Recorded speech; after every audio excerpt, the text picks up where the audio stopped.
তারা কি মাটি দিয়ে তৈরি দেবতা গ্রহণ করেছে? তারা তাদেরকে সৃষ্টি করবে? যদি আকাশ ও পৃথিবীতে আল্লাহ ছাড়া বহু ইলাহ থাকতো, তবে উভয়ে ধ্বংস হতো। তাদের বক্তব্য হতে আরশের রব পবিত্র, তার কর্মে প্রশ্ন করা যাবে না, তারাই জিজ্ঞাসিত হবে।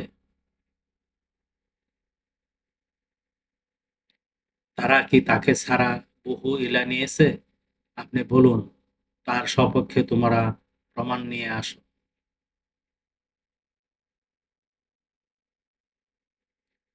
আর এটা আমার সঙ্গী যারা ছিল তাদের জন্য ও তাদের পূর্বেকার লোকদের জন্য উপদেশ।